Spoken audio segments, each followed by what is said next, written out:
Well, Dave's already said that we're going to be thinking about identity this morning. So here's a question for you. Who are you? And I just want you to turn to the person beside you as much as you can. Just tell them 3 things that would give them a clue as to who you really are. Okay, so just give you a wee minute to do that just now. Okay, great. So just get a wee chance to think about that just now. Dave, what about you? 3 things that... Oh, 3 things. That would tell us a little bit about who you are. Welshman, of course. Rugby fanatic. Okay. And family man. Great. It's always so interesting, isn't it? Just to learn a little bit more about people's identity, to get to know who they really are. And the question of who we are is a massive question, isn't it? It's one of those questions that actually people can spend their whole lives wondering about. And sometimes, actually, people think they've found the answer, and then life circumstances come in, and it totally changes. And their identity is turned completely upside down and they're a bit lost.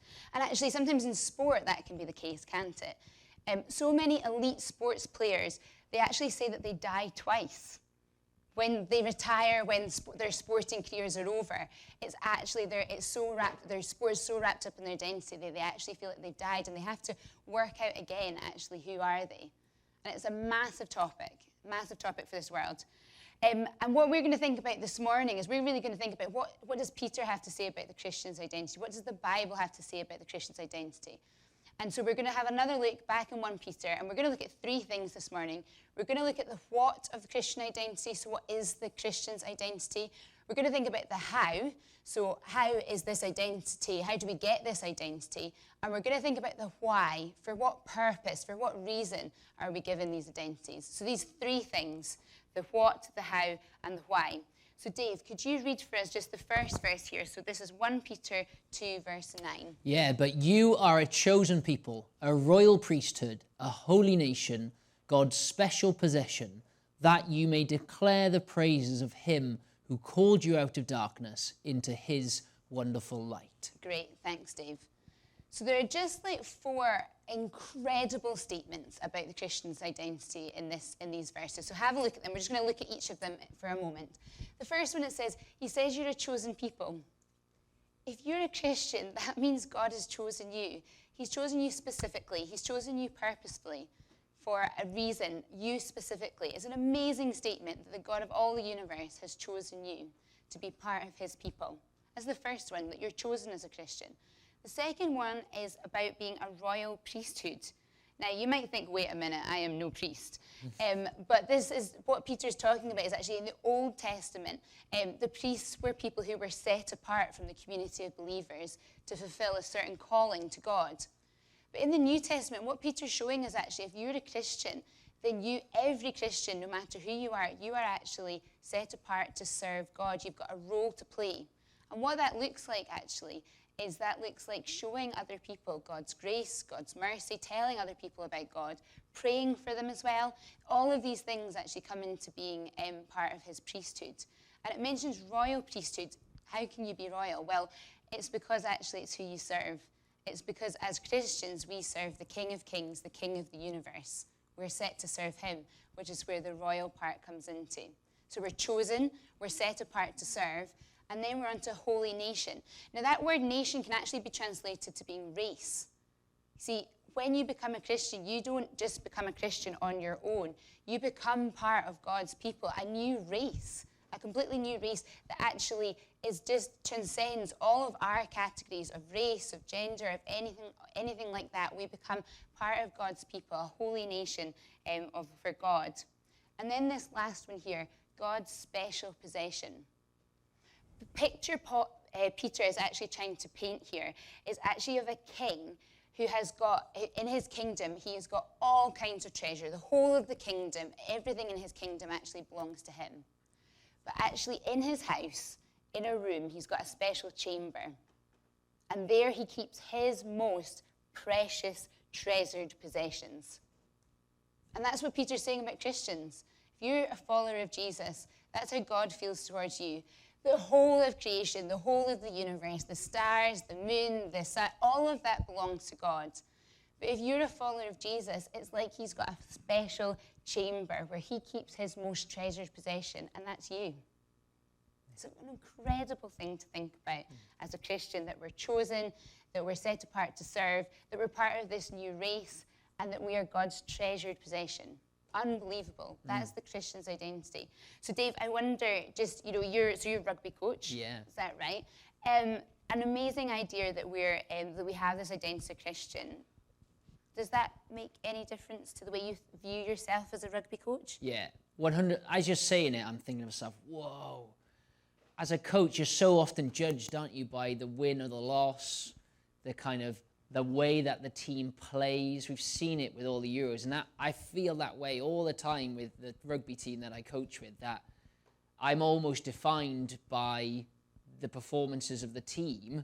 That's my identity, and I'm deemed successful. And it starts to make me think that, well, when I'm successful, I'm kind of a good person, I'm a better person, I'm a successful person. And when the team fails, I can feel unsuccessful, and that can affect my identity. So this is just amazing, because it just blows all of that stuff out of the water to say, no, this is who I really am.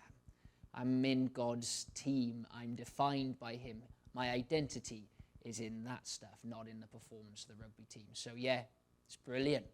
Great. Yeah, great. Okay, so that's the what then of the Christian's identity. So we're going to move now on to the how. Now, Dave, I don't know about you, but I am so excited. I love the Olympics. Yes. So excited about it. So I've got two numbers for you. Right. So I've got 10,000 hours, 417 days. What do you reckon? What do you reckon that's got? What do you think they have to do with that? 10,000 hours, the amount of time it takes to become an Olympic athlete if you train that many hours? Yeah. Yeah? Absolutely. It's okay. Is that genuinely the truth? Absolutely. Well done. Whoa, nice. I didn't know that. Score.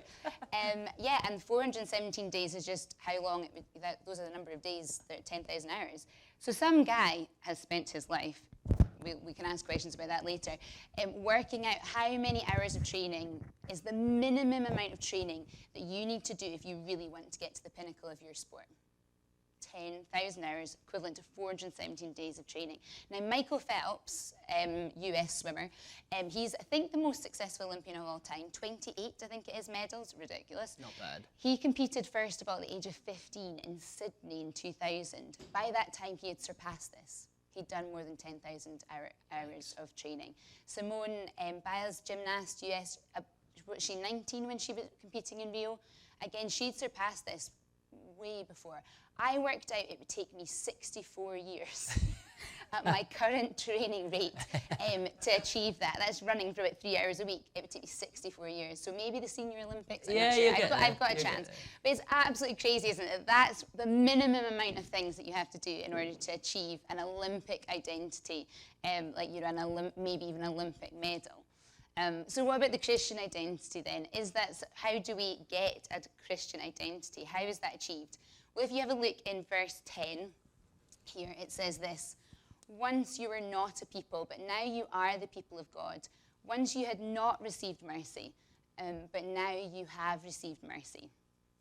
An Olympic identity, or the pinnacle of sport, it's something that you achieve, isn't it?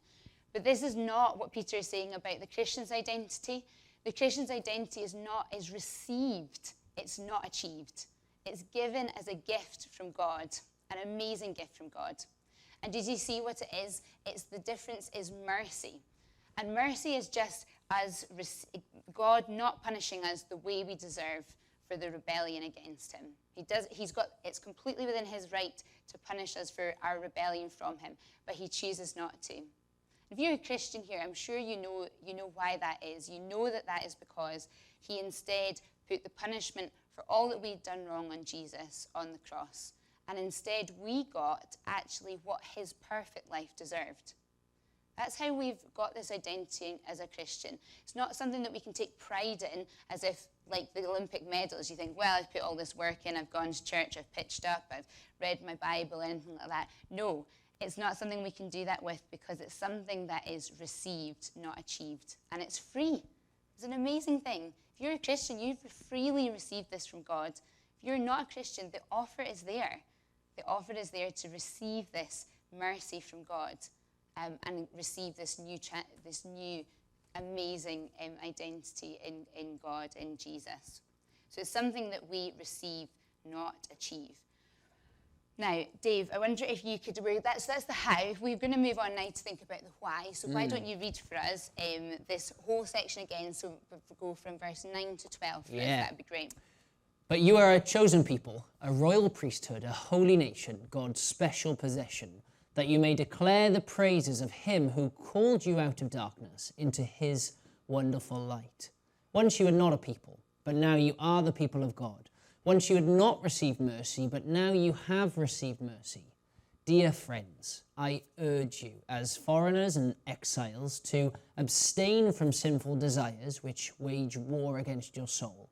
Live such good lives among the pagans that, though they accuse you of doing wrong, they may see your good deeds and glorify God on the day he visits us. Great.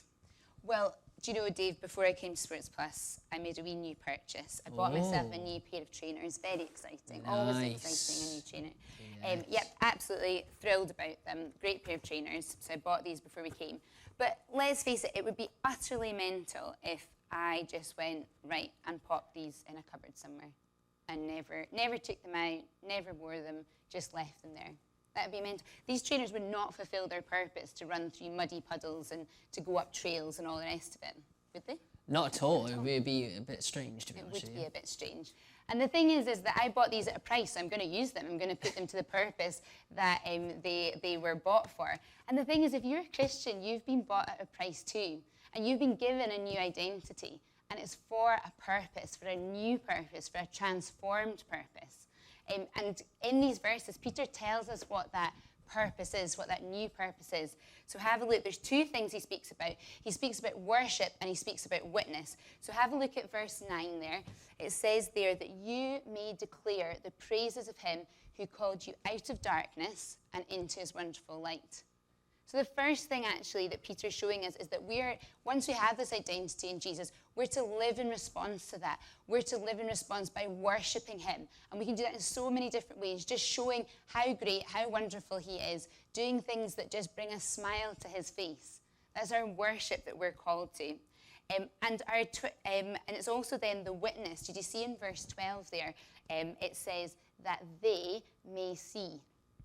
That they may see. So that is those who do not yet know who God is, do not yet know the offer of Jesus' free mercy in their lives. We're to worship and we're to witness. We're to show other people just how great God is. And the thing is also our transformed identity is to impact and it's to transform our behaviour as well.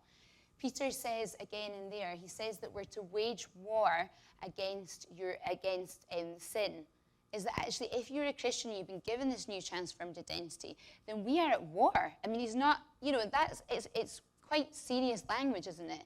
That we're to wage war against sin. Sin just being anything that we do that rebels against God, that just says it's about me, it's not about him. That we're to wage war against that. And then also, really practical, secondly, he says that we're to do good to those around us. And that's a really practical thing, isn't it? If you're a Christian and you're in a sports team, have a think about it now. What would that look like to go back to your sports club, team, and actually to do good, just to seek the best for other people in your club and team? It's really practical, and you don't have to wait until you get back. You can start that today. Think about it in terms of just the ways that you can encourage other people, the way you can be the person who picks up the cones, all of these things, really, really practical, is that we're to do these things as witnesses. And again, why does it say that we're to do that?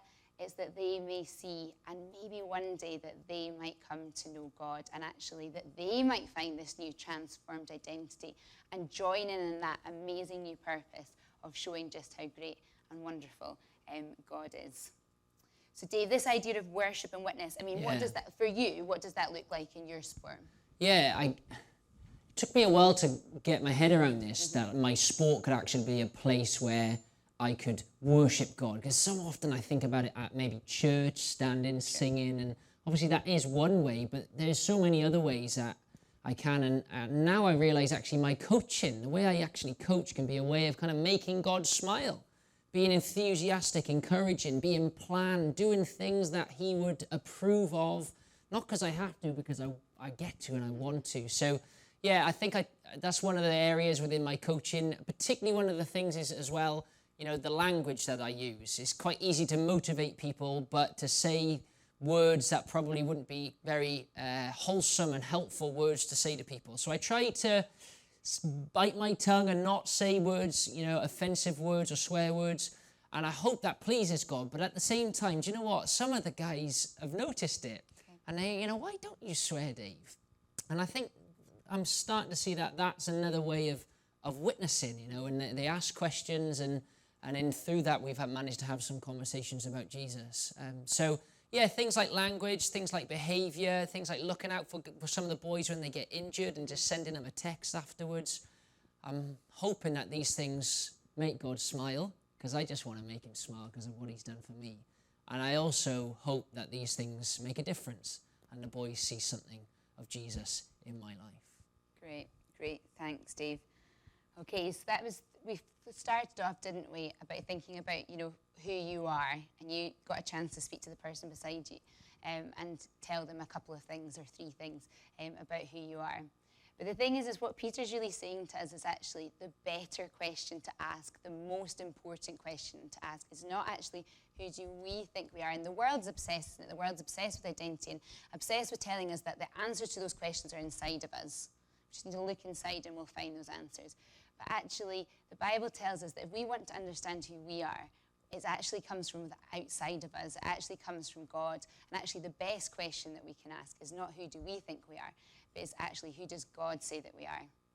And that's what Peter is saying, is if you're a Christian, then you're a chosen people, a royal priesthood, a holy nation. You belong to God. You're his treasured possession, received by mercy, and for a new purpose to worship and to witness for him in any sphere of life that you're in sport, in school, and in family life, in all that we do.